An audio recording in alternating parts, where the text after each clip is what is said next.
Gurumauli YouTube चॅनलमध्ये आपलं स्वागत आहे. पौराणिक कथा, भजन, कीर्तन पाहण्यासाठी आणि ऐकण्यासाठी आपल्या गुरुमाऊली यूट्यूब चॅनलला सबस्क्राईब आणि लाईक करा. व्हिडिओ आवडल्यास व्हिडिओ शेअर करा. आज आपण श्री रामविजय ग्रंथातील अध्याय 40वा अशी ही रामकथा पाहणार आहोत. संपूर्ण रामायण ऐकण्यासाठी आपल्या गुरुमाऊली यूट्यूब चॅनलला सबस्क्राईब करा. अयोध्या पट्टणात रामाचे राज्य होते, म्हणून तेथील प्रजा सुखी होती. इतर पट्टणातील लोक श्रीरामाकडे आपली घराणे सांगण्यासाठी येत असत. त्यांची घराणे ऐकून श्रीराम त्यांना संकटाचे निरसन करीत. एक दिवशी राजा रामचंद्र सिंहासनावर बसले असता यमुना तीरावरील लोक आपले घराणे सांगण्यासाठी आले आणि म्हणाले, मरु दैत्याचा पुत्र लवणासूर हा फार माजला असून त्याने गायी ब्राह्मणादी प्रजेला भक्षण करून मयुरा पट्टण ओस पाडले आहे. प्रभो रामा, त्यांचा नाश करून आम्हाला सुखी करा. हे ऐकताच रामाने शत्रुघ्नाला लवणासुराच्या निपातीसाठी जाण्याची आज्ञा केली. शत्रुघ्न रामाला वंदन करून निघाला. त्यावेळी ऋषीजन म्हणाले, शत्रुघ्ना, लवणासुराने शंकराला प्रसन्न करून घेऊन शंकरापासून एक शूळ मिळवला आहे. त्याच्या प्रभावामुळे तो सर्वांस पीडा करतो. शूळ घरी ठेवून तो आहार करिता बाहेर जात असतो. तरी संधी साधून त्या शूळाला वंदन करून तो हस्तगत करून घे, म्हणजे त्याचे सामर्थ्य नष्ट होईल. ऋषीच्या सांगण्याप्रमाणे शत्रुघ्नाने संधी साधून तो शूळ हस्तगत केला. इतक्यात लवणासूर तेथे आला. शत्रुघ्नाच्या हातात शूळ पाहून त्याला संताप आला. हातात मोठा वृक्ष घेऊन तो शत्रुघ्नावर धावला. शत्रुघ्नाने एक बाण मारून वृक्ष तोडून टाकला. अखेरी शत्रुघ्नाने रामाचे स्मरण करून रामाने दिलेला बाण त्याच्यावर सोडला. तो दिव्य बाण त्याच्या हृदयात शिरून तो प्रचंड दैत्य मरून भूमीवर पडला. तेव्हा सर्वांनी शत्रुघ्नाचा जय जयकार केला. नंतर शत्रुघ्नाने मथुरेत जाऊन ती नगरी पूर्ववत वसवली.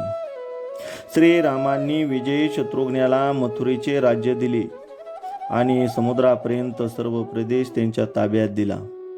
शत्रुघ्नाने तेथील राजा न्यायाने करून सर्व प्रजा सुखी केली. श्रीरामांनी अनेक वर्ष अयोध्येचे राज्य केले. सर्व प्रजा सुखी आणि संपन्न केली. राज्यात अपमृत्यू कधी पडला नाही. असे असता एक ऋषीचा मुलगा व्रतबंध होताच अकस्मात मृत्यू पावला. त्याच्या पित्याने ते प्रेत उचलून रामाकडे आणले. हातून काहीतरी दोषाच झाला असावा, त्यामुळे माझा मुलगा अकाली मरण पावला. तरी तो दोष लवकर नाहीसा करून माझ्या मुलाला प्राण द्या, असे तो विनवू लागला. श्रीराम चिंताग्रस्त झाले. इतक्यात नारद मुनी तेथे आले.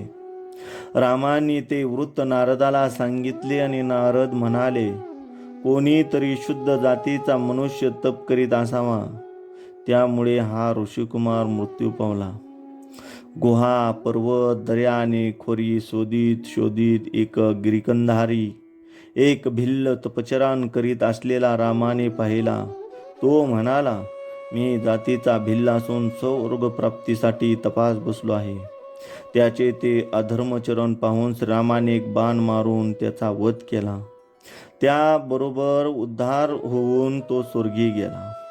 इतक्यात त्या ठिकाणी इंद्र श्रीरामाच्या दर्शनास आला.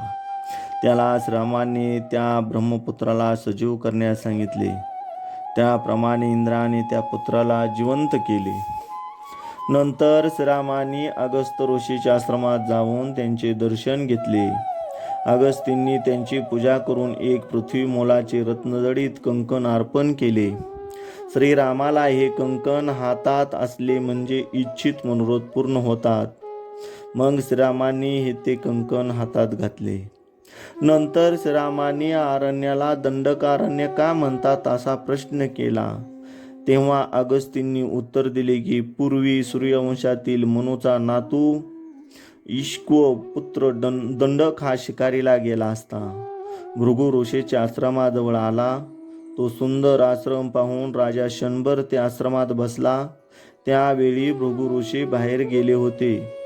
त्या आश्रमात अर्जा नावाची भृगु ऋषीची कन्या होती. त्या लावण्य संपन्न देखण्या कन्येला पाहताच तो राजा कामतुर झाला आणि एकांत पाहणं त्याने जबरीने तिचा कोह घेतला. त्या कृत्याने ती बालिका मूर्छित पडली. राजा निघून गेला. ऋषी परत आल्यावर त्याने मूर्छित पडलेल्या आपल्या कन्येला पाहिले. त्याचे कारण त्यांना अंतर्ज्ञानाने समजले. त्याबरोबर भृगूंना संताप आला आणि दंडक राजाला शाप दिला. चांडाळा, तुझा देश, तुझे सैन्य, तुझी प्रजा, तुझ्या देशातील वृक्ष, धान्य, तृण, तुझा वेश हे तुझ्या सकट 7 दिवसात भस्म होत. त्याप्रमाणे तत्काळ घडून आले. म्हणून बहुत काळापर्यंत हा देश ओस पडला. पुढे नारद मुनींनी विंध्याचल आणि मेरू या 2 पर्वतांना भांडण लावले. त्या भांडणात मेरू आणि विंध्याचल इतके उंच वाढले की त्यामुळे सूर्यदर्शन होईनासे झाले. तेव्हा सर्व देव आणि ऋषी माझ्याकडे आले आणि मला हे भांडण मिटवण्यासाठी तीर्थयात्रेत जाण्याची विनंती केली. मग मी वाराणसी सोडून ऋषीसह दक्षिणेला येत असताना मला नमन करण्यासाठी विंध्याचल आडवा पडला. त्याला मी म्हणालो, मी परत येईपर्यंत उठू नकोस, उठलास तर शाप देईल. त्या दिवसापासून शापाच्या भयाने विंध्याचल असे पडून आहे.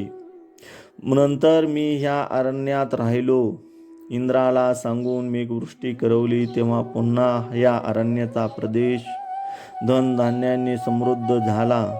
परंतु पूर्वीचे दंडकारण्य हे नाव अद्याप चालत आलेले आहे. ही कथा ऐकून श्रीराम अयोध्येला परत गेले. अयोध्येला येईपर्यंत जो ब्राह्मणाचा मुलगा मरण पावला होता तो जिवंत झाला होता. त्या मुलाला घेऊन तो ब्राह्मण राम दर्शनाला आला. अशी ही रामकथा जे रोज वाचतील ते ज्ञानवंत होतील, त्यांची संकटे निवारण होतील. श्री राम सखा हनुमंत चिरंजीव असून ही रामकथा जे प्रेमाने वाचतात त्यांचे श्रीराम रक्षण करतो. इच्छित मनोरथ पूर्ण करणारी ही रामकथा आहे. याप्रमाणे रामविजय ग्रंथातील 40वे पुष्प या ठिकाणी समाप्त होत आहे. संपूर्ण रामकथा ऐकण्यासाठी आपल्या गुरुमाऊली यूट्यूब चॅनलला सबस्क्राईब करा. जय श्रीराम.